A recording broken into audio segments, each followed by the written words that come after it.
What's up mga katatatok, samahan niyo po ako. Magluluto po tayo ng igado, lutong pachamba po.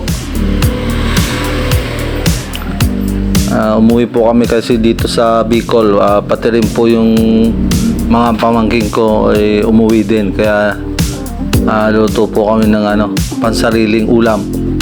Although piyesta po rito, kaya lang lang po ito, lutong pansarili lang. Ayan po yung mga sangkap. Ayan po yung atay.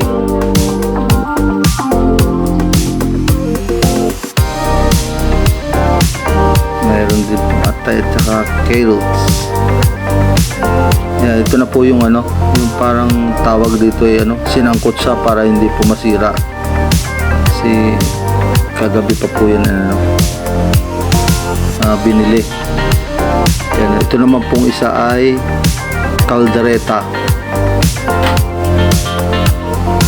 Bago yan mga katatatok, kung bago lang po kayo sa aking YouTube channel, huwag na pong kalimutang mag-subscribe and pakiclick na rin po ang notification bell para maging updated po kayo sa lahat ng videos na aking upload. Tara na mga katatatoks, luto na tayo.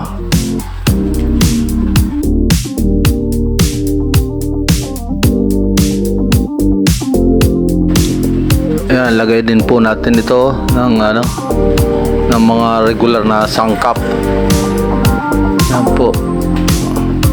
Bali, hatiin lang po natin kasi yung kalahati po niyan ay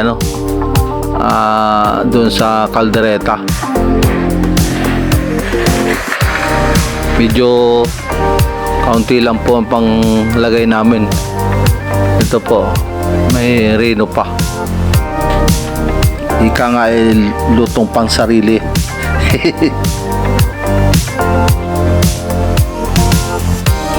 Lagyan din po natin ng tomato sauce.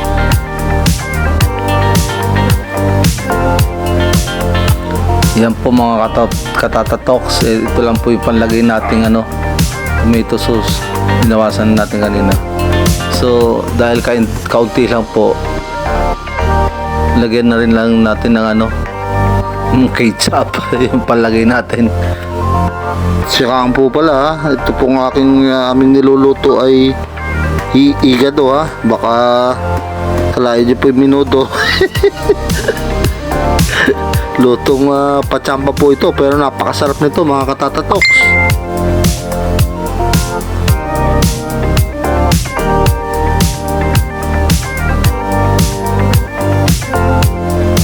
Para lalong mas madaling maluto, lilipat po natin dun sa native na lutuan. Yan, dito po.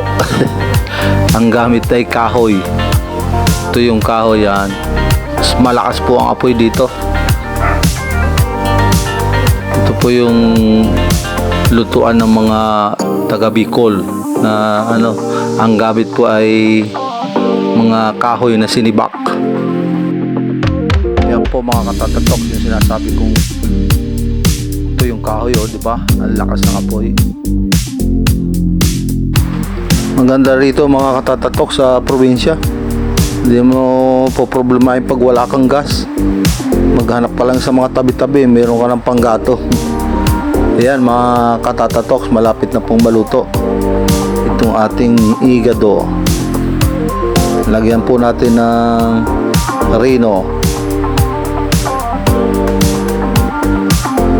Napakasarap nito mga katatatoks.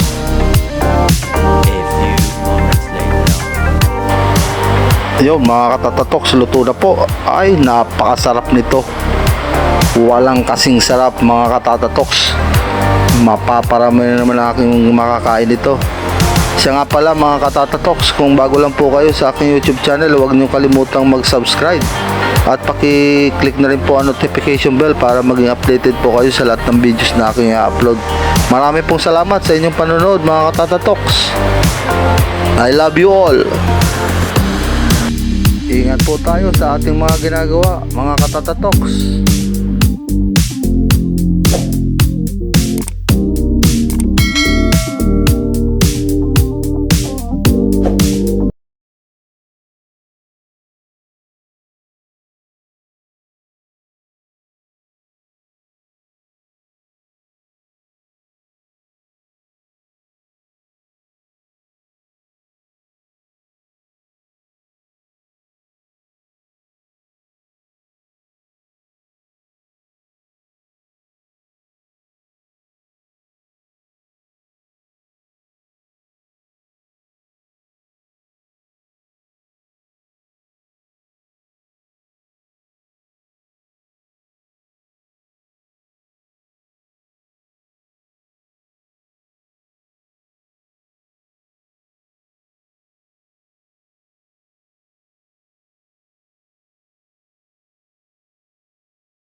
Yun, pwede na po natin lagyan ng ano, ng Reno.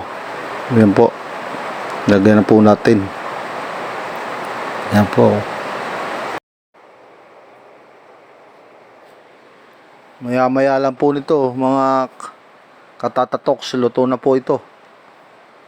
Ayun, after 100 hours.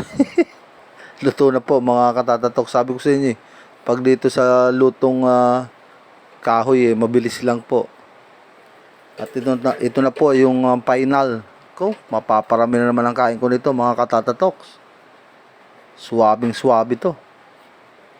Lutong Bicol ba naman, nakauwi dito sa aming mahal na probinsya.